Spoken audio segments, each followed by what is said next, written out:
Sejam bem-vindos ao webcast de resultados do terceiro trimestre de 2024 da Blau Farmacêutica. Hoje estamos ao vivo com Marcelo Ran, CEO e fundador, Douglas Rodrigues, CFO da RI, e comigo, Matheus Fujisawa, Relações com Investidores. Nosso webcast está sendo realizado em português com tradução simultânea para o inglês e ficará disponível tempestivamente no site de RI da companhia. Ao final da apresentação, teremos a sessão de perguntas e respostas dedicadas para analistas de sell-side. Os analistas que quiserem fazer perguntas devem clicar em levantar a mão no ícone da plataforma do Zoom, localizado na parte central inferior. Os demais investidores podem enviar suas perguntas para o e-mail ri@blau.com. Agora, gostaria de passar a palavra ao Marcelo para iniciar a apresentação no slide 3. Obrigado, Matheus. Bom dia a todos. Eu gostaria de começar a apresentação lembrando que nós havíamos batido o recorde de receita no trimestre anterior com o valor de 465 milhões de reais. E agora tenho a alegria de divulgar que temos um novo recorde de receita no terceiro TRI de 24 de 474 milhões de reais.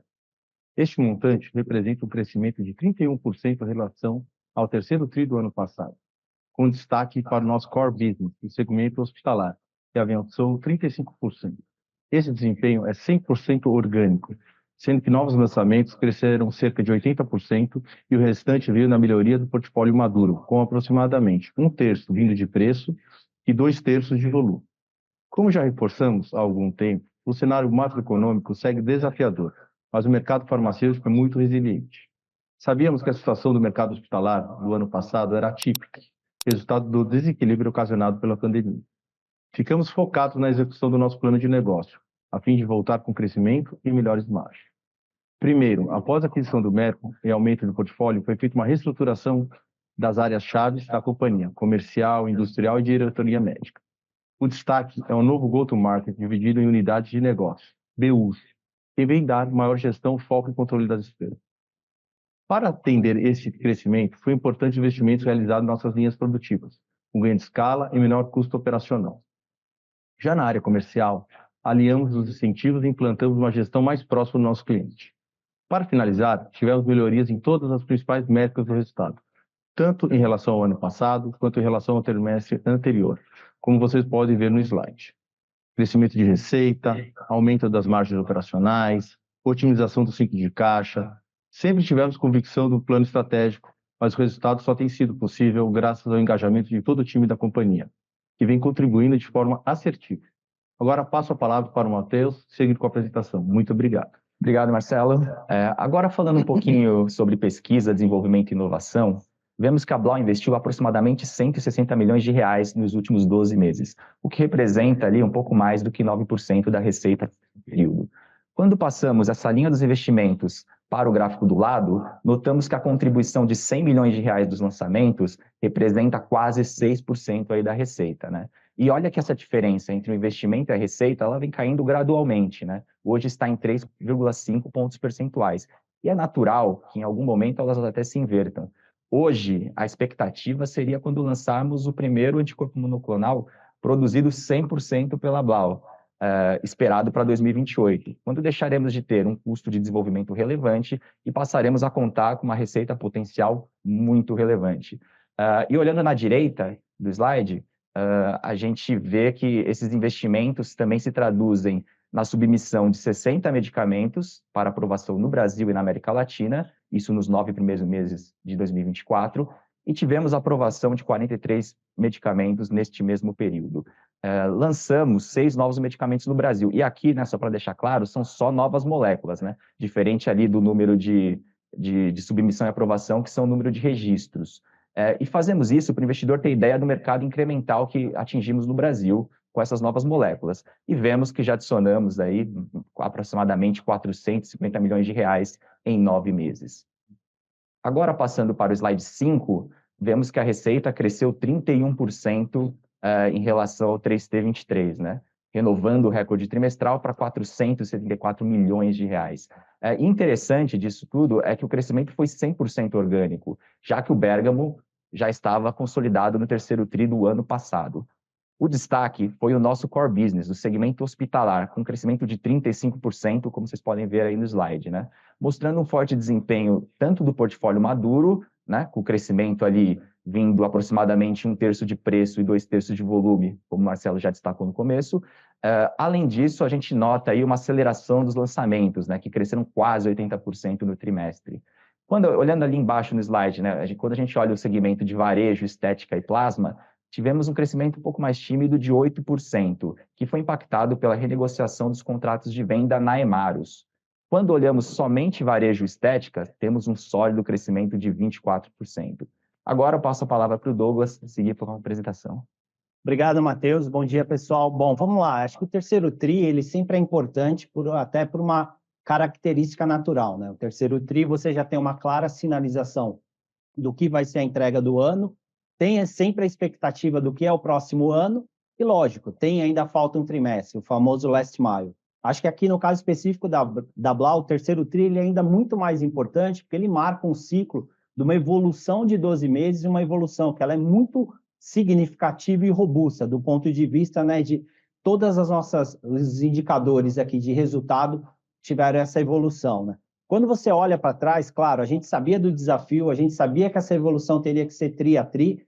O Marcelo já destacou, o próprio Matheus, a convicção do nosso plano.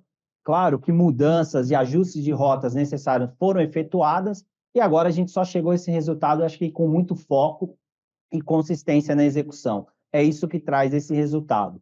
Olhando aqui claramente a margem bruta, né? Então a gente atinge agora no TRI 39,5%, uma evolução aqui de 300 bips versus o trimestre anterior. Basicamente é isso, você tem um novo patamar de receita, uma receita que continua crescendo volume e preço. Na dinâmica de custos, você tem sempre a diluição aqui do custo, uma melhor eficiência, né? Esse patamar de 39,5 a gente esperava, era a meta da gente atingir no último TRI. É claro que agora o novo desafio é manter, né, ser esse novo ponto de partida até para começar 2025. A gente tem que entender a dinâmica aqui do próximo TRI, entender um pouco também até da velocidade de recomposição de margem, principalmente por essa escalada recente de dólar, mas a gente acredita que esse aqui é um novo patamar também para a gente buscar aqui. Ainda existem iniciativas, né? Claro que numa menor escala, essa evolução de 24 versus 23, ela foi muito mais significativa, mas ainda existe espaço para potencializar a margem bruta da companhia dentro do patamar atual. No slide seguinte, por favor.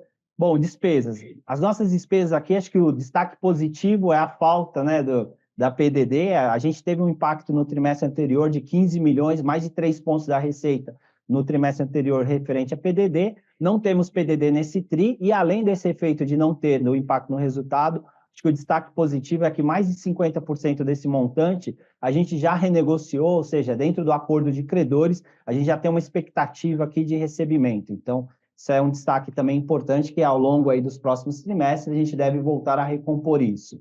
E aí, olhando, claro, percentual de despesa sobre a receita, a gente está com 17,5, com quase 2 pontos aqui de P&D, e ainda tem espaço, sim, para diluição, alavancagem operacional com crescimento de receita. Próximo slide, mais um destaque, né? Por consequência aqui de margem bruta e diluição de despesa, o EBITDA. Então, a gente já está aqui quase com uma margem, praticamente uma margem de 25%, né? Olhando para o ponto de partida lá, que foi o terceiro TRI, uma evolução muito significativa, que basicamente vem da margem bruta, né? O maior efeito aqui é o ganho de margem bruta, conforme já destacado, e aí esse TRI especificamente sem o efeito de PDD. Próximo slide.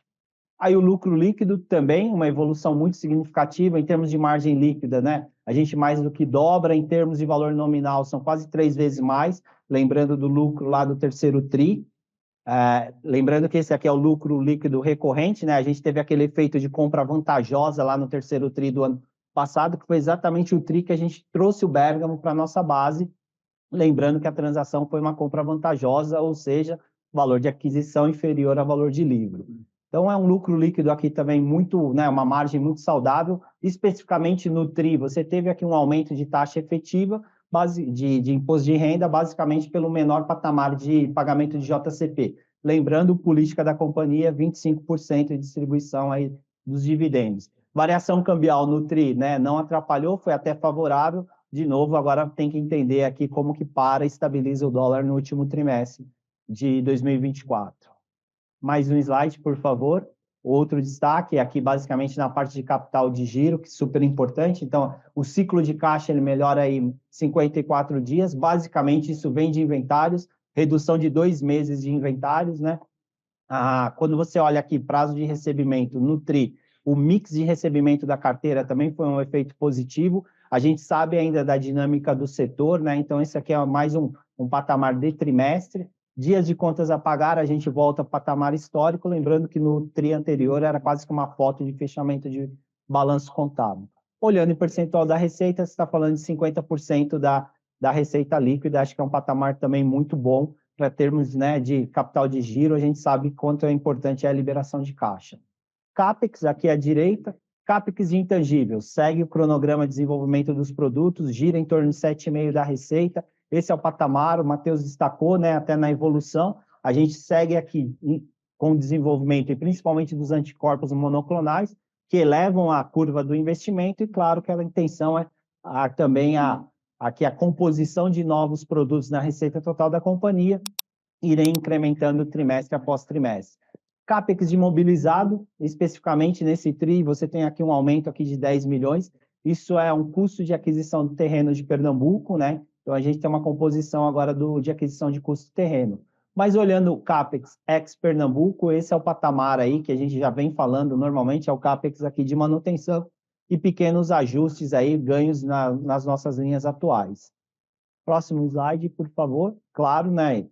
E acho que aqui talvez o mais importante, né? Que aí até mesmo um ano atrás, mesmo no momento de geração de resultado mais fraco, a companhia ela tinha convicção do seu plano, ela seguiu o seu plano de investimento, a gente bate recorde de investimento. Claro que algum desses investimentos já contribui até de uma forma até mais tímida ainda na geração de resultado, mas os demais ainda têm um potencial grande. E a companhia sempre teve essa solidez financeira. Então, você fecha hoje, né, o nível de alavancagem é 0,2. Acho que aqui a mensagem mais importante é que a geração de caixa comporta o plano de investimento da companhia, até mais, né, faseado. E, claro, a tendência é de manter esse nível de alavancagem baixo, até para fazer frente aqui a um cenário aqui que a gente sabe que taxa de juros elevada, então, mais do que nunca, o caixa aqui ele é prioridade. Bom, pessoal, era isso. Queria passar rapidamente para essa parte de resultados, até para ter mais tempo de perguntas e respostas, que a gente vai começar agora, e depois aí o Marcelo volta para as considerações. Ou, na verdade, vamos fazer o inverso, na verdade. Quer inovar? Já vamos fazer as finais com o Marcelo, e aí depois a gente ao vivo é isso, você não ensaia. Então, Marcelo, por favor, se quiser. Tá. Para finalizar, então, no slide 12, eu gostaria de passar a mensagem que nós preparamos para chegar até aqui e continuaremos engajados para manter esse ritmo de resultados. Na Blau, já vemos os resultados da recomposição de preços, redução de custos e toda a alavancagem operacional que estamos capturando. Para 2025, estamos planejando novas linhas produtivas que devem atender a nossa demanda até 2027. Estamos de ganho de eficiência em todas as fábricas. Blau Pernambuco, P1000, como informado anteriormente, adequamos o ritmo de investimento na nova planta a fim de adequar a nossas necessidades e geração de caixa da companhia. Diversos licenciamentos para a construção do empreendimento junto aos órgãos competentes estão em andamento, bem como os projetos para execução. Pretendemos, em 2025, inaugurar uma unidade de embalagem, liberação e armazenagem dos produtos a fim de captar o início dos incentivos fiscais concedidos pelo governo daquele estado.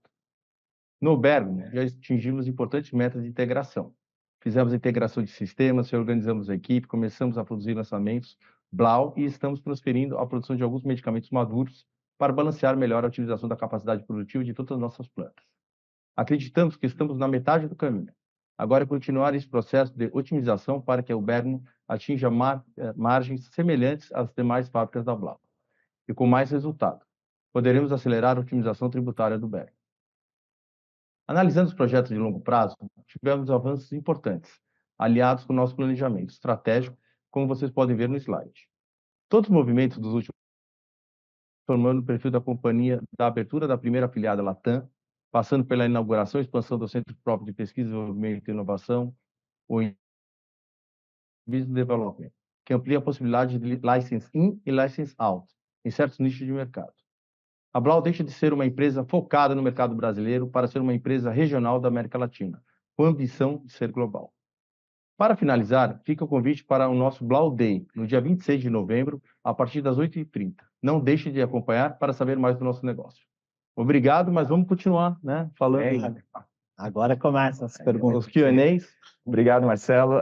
Agora vamos iniciar a sessão de perguntas e respostas. Os analistas de sell-side que quiserem fazer perguntas devem clicar em levantar a mão no ícone da plataforma no Zoom, localizado na parte central inferior. Os demais investidores podem enviar suas perguntas para o e-mail ri@blau.com. E vamos ver aqui, a primeira pergunta é do Rafael Elage, da XP. Aqui, esperando para liberar o áudio dele. Rafael, você já pode falar. Bom dia, Marcelo, Douglas, Matheus, parabéns pelos resultados e obrigado por pegarem as nossas perguntas. São duas aqui do nosso lado. A primeira é com relação à receita, mais especificamente ali do portfólio maduro. Eu queria pegar um pouco de cor com vocês, mais ou menos o quanto a gente deveria esperar de crescimento, principalmente ali pensando em 2025, agora já vindo, né, de uma base de receita um pouco mais robusta e também, obviamente, considerando os lançamentos que vão passar ali dos 3 anos, né? Essa seria a primeira pergunta. E a segunda, também falando de lançamentos, vocês têm aquele mercado endereçável de 714 milhões para 2024, né, dos quais 450 foram lançados. Se vocês puderem dar um maior detalhamento de como está a situação atual disso, seria muito interessante. Obrigado, pessoal. Acho que a gente vai responder aqui, Isso, fazendo a gente vai fazer uma troca aqui, mas o crescimento da companhia para o ano que vem é de acordo com o crescimento do mercado, né? O mercado vem crescendo em torno de 12% ao ano para os medicamentos maduros. Quanto aos lançamentos, não depende da companhia, né? A gente submete na Anvisa, né? E segue um rito lá processual do primeiro que entra, o primeiro que sai, né? Então, só quando há, salvo exceções de prioridades, que não é o caso, né? Então, alguma prioridade sai antes, uma prioridade sai depois, mas a gente não tem como precificar, é o estimado da companhia. A gente sempre divulga, né, que esse é o estimado que a companhia tem, e aí a gente pode conseguir o registro a qualquer momento, né, que vai antecipar aí a receita aí para os próximos trimestres. Sem dúvida, Marcelo. É uma tendência de crescimento de portfólio maduro mais alinhada com o mercado, e claro, a gente tem as outras alavancas que podem crescer mais, mas é na composição do todo. O mais relevante, sim, é sempre, né, o portfólio maduro, e os lançamentos, o Matheus pode dar aí um pouco mais de cor. Sim, a gente está confiante em cumprir o que a gente prometeu aí de 700 milhões no ano. Então, no quarto tri, eventualmente teremos boas surpresas. E essa é uma via de crescimento também, né? A gente precisa lembrar a todos também que o nosso projeto, né, ele não capta receita só no Brasil, a gente está ampliando nossas capacidades produtivas no Brasil para atender a demanda da América Latina. E como o próprio Matheus comentou, a gente obteve esse ano diversos registros na América Latina e a gente, com um plano de negócio, começa a colocar esses produtos também na América Latina. Exatamente. Então, a gente vai aqui para a próxima pergunta. Não sei, tudo ok, Rafael? Certo, Rafael? Super claro, pessoal. Obrigado. Bom dia. Obrigado, Rafael. A próxima pergunta é do Felipe Amancio, do Itaú BBA. Opa, bom dia, pessoal. Obrigado aqui por pegarem nossas perguntas, são duas do meu lado. Primeiro é sobre rentabilidade. Né? Nesses últimos trimestres, a gente tem acompanhado uma recuperação aqui das margens da companhia, então eu queria tentar entender qual que é o tamanho do espaço que vocês ainda enxergam de melhora de margem bruta e também até mesmo, como o Douglas comentou na apresentação, como que vocês estão levando em consideração também o impacto do dólar aqui em rentabilidade. E a segunda pergunta sobre estrutura de capital. Que nesse trimestre a gente viu aqui uma diminuição, né, da alavancagem. Então, eu queria entender o que a gente deve esperar de estrutura de capital olhando para frente, principalmente considerando os investimentos da PMIL, né, que devem começar a se intensificar a partir do ano que vem, por favor. Ok, obrigado, Felipe. Bom, começando aí pela parte da margem bruta, né? Então, como eu coloquei, né? Acho que talvez esse era um patamar esperado, era a meta interna, a gente olhando a evolução que seria possível, factível esse ano, é claro que isso é um ponto de partida. A gente ainda tem grandes iniciativas, claro, a gente até o Marcelo destacou um pouco de novas linhas, e esse processo de você sempre otimizar a utilização de, né, capacidade produtiva, melhor utilização, ele sempre vai trazer um efeito aqui de melhor eficiência de custo, ganho de volume também tem diluição, mas a gente tem uma contribuição importante olhando ela isoladamente, que é o Bergamo, né? Acho que o Bergamo, a grande meta é atingir ao final de 2025 que ele esteja no mesmo patamar de margem do restante da companhia. A tendência é que ao final de 2024 ele esteja na metade do caminho. É claro que é muito significativo para o Bergamo e aí traz aqui na contribuição do todo consolidado, se você imaginar que o patamar de receita de Bergamo deveria ser algo em torno de 10% do total, teria esse efeito aqui, né, na metade do caminho. E claro, a companhia vai continuar buscando aqui suas renegociações, buscando essa eficiência. Especificamente sobre o dólar, né, a gente sempre reforça, natural esse mercado, dado que todos, né, a dinâmica do mercado é ser um mercado importador, seja de produto acabado, seja de API, isso,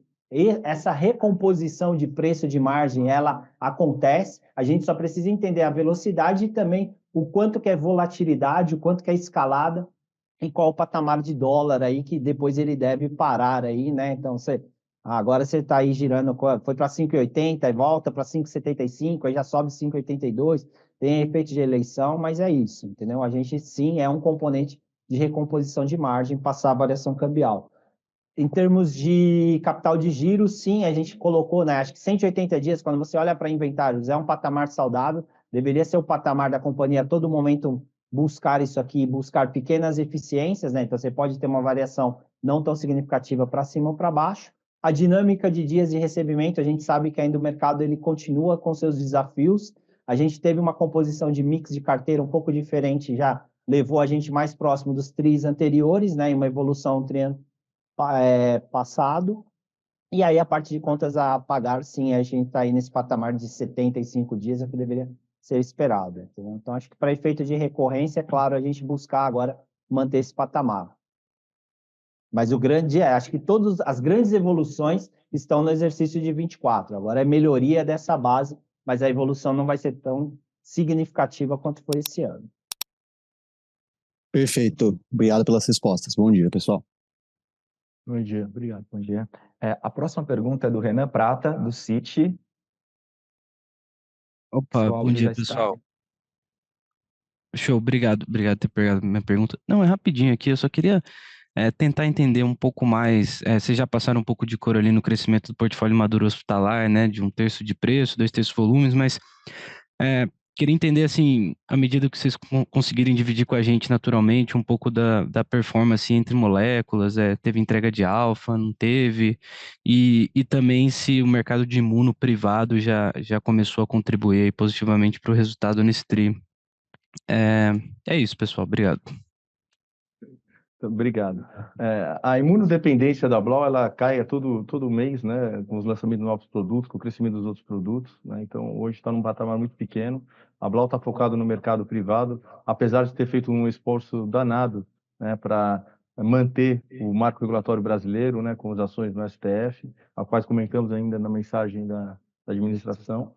E a companhia vem se esforçando cada vez mais para estar mais próximo dos seus clientes, né? E com isso tem vendido mais imuno no mercado privado, não só imuno, mas todo o portfólio. Eu acho que o grande destaque da companhia é o aumento da venda do seu portfólio dentro do hospital, né? Então hoje a gente tem uma capacidade produtiva muito maior, a gente lançou diversos produtos novos e a gente tem hoje um portfólio enorme que a gente vende para o mesmo ponto, né? Então eu acho que aquela ideia de one place stop shop, né? Cada vez mais. Cada vez mais se consolida com a gente, né? A gente está com um portfólio bastante robusto, a gente é bem competitivo, a gente praticamente produz todos os produtos que a gente comercializa dentro do país, né? Então isso acho que a gente ganha aí uma Vantagem competitiva, uma né? fortaleza e uma vantagem competitiva em relação aos nossos concorrentes, né? Em todos os produtos, né? Desde biológicos até os produtos sintéticos. Caso exceção, que é o caso da imunoglobulina, albumina humana e a toxina botulínica. O resto a gente produz tudo dentro de casa. E uma coisa leva a outra, né, Marcelo? Quando a gente reduz ali o mercado público, né, o mercado público que chegou a ser 45% da receita em 2019, quando a gente olha o LTM agora está em 14%, naturalmente a gente reduz a concentração dessas principais moléculas que eram muito direcionadas também para o mercado público, né? E essa situação também regulatória que a gente teve esse ano, né, com o caso da Alfa, no leilão que a gente teve com o Ministério da Saúde, a gente sofreu bastante, a gente teve que abrir mão aí de margem para poder evitar que o produtor internacional com produto sem registro, né, sem rastreabilidade, estivesse ingressando no país e vendendo seu produto. Então a Blau teve que fazer um esforço danado.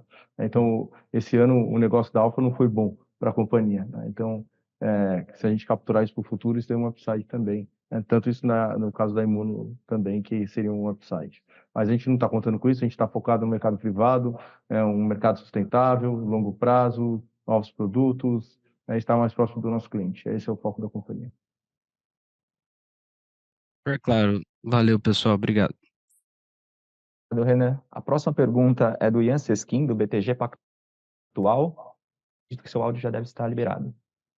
Bom dia, Marcelo, Douglas, bom dia, Matheus. São duas perguntas do meu lado. A primeira é um follow-up sobre a pergunta de potencial de margem, né? O Douglas comentou aqui que a meta, pensando em Bergamo, né, que ele chegue nos patamares de margem ali de Blau para 2025. Eu queria entender só como que rodam essas margens hoje como referência dessa maturação e potencial de sinergias? Essa é a primeira pergunta. E a segunda pergunta é sobre receita de novos produtos, né? A gente viu que a receita já tem crescido mais de 50% na base anualizada, né? Atingiu mais de 100 milhões de receita. E considerando o pipeline de novos lançamentos, eu queria entender qual que é a contribuição desses novos produtos para a receita que vocês hoje contemplam no budget, pensando para 2025. É isso, pessoal. Bom, vamos lá.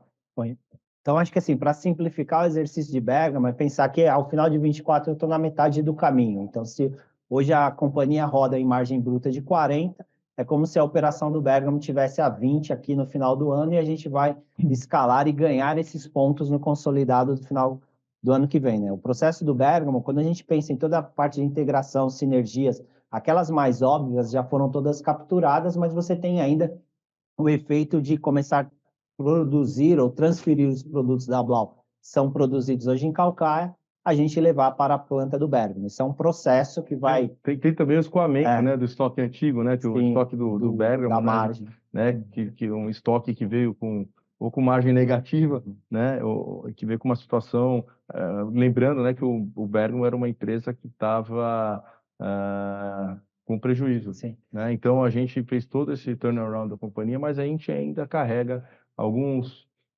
produtos, né, que tiveram má gestão e acabaram trazendo geração de prejuízo para a companhia, né? Então a gente, além de estar produzindo novos produtos com margem positiva, a gente tem ainda esse desafio de acabar esse estoque, né? E a gente pretende acabar eles ainda esse ano. Então isso também vai eliminar esse impulso negativo que a gente tem lá.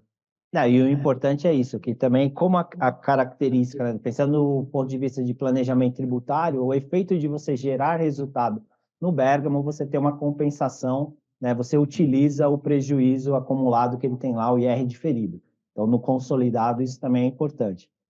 Aí, sobre lançamentos, você quer... E aí, quando a gente olha os lançamentos, acho que quando a gente olha especificamente para 25, o que ajuda mais no desempenho dos lançamentos do que os próprios lançamentos de 25 são os lançamentos que você fez nos últimos 3 anos, né? Porque eles vão maturando, a gente vai naturalmente ganhando market share com esses produtos, né? Então, eles vão... Então, o esperado é que continue crescendo essa contribuição dos lançamentos num cenário que o nosso investimento ali de P&D sobre a receita permaneça relativamente estável, isso também tenderia a favorecer as margens, né? Sim, você vai fechando ali. Perfeito, pessoal. Muito obrigado. Obrigado. Agora, a última pergunta, pelo menos por enquanto, é do Emerson Souza, do Goldman Sachs. Emerson, acho que seu áudio já está liberado. Bom dia, pessoal. Eu tenho 2 perguntas aqui, por favor. A primeira, eu gostaria de explorar um pouco mais essa dinâmica cambial, né? Então, vocês têm mencionado que o custo de reposição mais baixo em dólar tem ajudado na margem bruta da companhia, né? Então, eu queria entender se vocês poderiam dividir conosco algumas métricas, né? Primeiro, qual que é o câmbio médio marcado no estoque da companhia hoje e como o custo de reposição em dólar tem evoluído aqui na ponta, né? E em cima disso, eu queria entender sobre a política de hedge da companhia, né? Dado que a gente percebe agora uma dinâmica de crescimento mais robusto, né? E com o lançamento ganhando tração, queria ouvir de vocês se faz sentido vocês retomarem a política de hedge olhando estoques, tá? Essa é a primeira pergunta. A segunda, só explorando um pouquinho o top line, queria ouvir de vocês qual deveria ser a contribuição, né, de crescimento por meio da expansão das duas linhas em São Paulo e Cotia, né, que vocês vislumbram agora para o curto e médio prazo? São essas perguntas. Obrigado. Obrigado, Emerson. Bom, quem começa aí? Quer que eu comece com a parte de... Começa com a parte de hedge. Tá bom. Questão de hedge, então, a gente fecha aí 30/9, a estratégia da companhia é sim ter algum mecanismo de proteção, a gente usa o caixa internacional, nossa posição era de 7,5 milhões no final do terceiro TRI. É claro que essa escalada agora recente do dólar, a gente está rediscutindo internamente aí, até para fazer frente, né? A gente tem aqui alavancas também de crescimento de receita fora do país, mas sim, é uma tendência de proteção. Apesar, né, a gente sempre destaca essa questão que eu não sou o único importador nesse segmento, nesse mercado, é característica do segmento farmacêutico ser importador e, por consequência, também um repasse de preço. Mas sim, mecanismos de proteção são importantes. Especificamente, se falar aí sobre qual o dólar médio do estoque, então, aí pegar a evolução do dólar, né? Acho que o dólar ele veio, voltou, o problema é que a todo momento você tem uma nova composição em termos de saber, será que o patamar médio do ano deveria ser 5,40 ou 5,50 e se essa escalada só é momentânea? Mas eu acho que esse seria um bom guidance aí, olha para o dólar médio geral, que deveria ser o nosso dólar de inventário, entendeu? Mas A gente independente, não abre, né, do valor da cotação em si, quando a gente olha o custo em dólar, comparado com o ano passado, lá fora, reduziu porque é o efeito significativamente. é o efeito da redução do API, que a gente já comentou, né? O efeito que a gente teve muito foi negativo ano passado no efeito da correção do preço na ponta de venda, é claro que ele é natural, ele vai sendo repassado pela cadeia. Então, você vai buscar aqui, hoje você tem uma melhor custo de aquisição. O custo de aquisição ele é menor do que o custo do inventário. Agora, a outra resposta, né, sobre o incremento da receita que a gente vai ter com as 3 unidades na Blau São Paulo e uma unidade lá em Cotia, a ideia nesse primeiro momento é incrementar a receita em cerca de 20%, né, colocando ela a 100% operacional. Vamos ver se a gente já começa com ela colocando em prática a partir do segundo, terceiro TRI do ano que vem. A gente começa a colocar ela em operação, e a ideia é não só atendendo no mercado brasileiro, também como o mercado da América Latina. Super claro. Marcelo, Douglas, Matheus, obrigado pelas respostas. Bom dia. A gente finaliza aqui nossa sessão de perguntas e respostas. Marcelo, você gostaria de fazer alguma consideração final? O que eu espero vocês lá no Blau Day é que lá vocês vão ter a oportunidade de saber do plano do nosso negócio de médio e longo prazo, né? E estar mais ciente de tudo que está acontecendo dentro da companhia. A gente vai ser uma excelente oportunidade. Uma excelente oportunidade para vocês se atualizarem. Está feito o convite aí. Por favor, compareçam. Obrigado a todos pela conexão, né? E qualquer dúvidas adicionais, podem ficar à vontade de entrar em contato aqui com a área de RI da Blau. Obrigado a todos. Bom dia. Bom dia.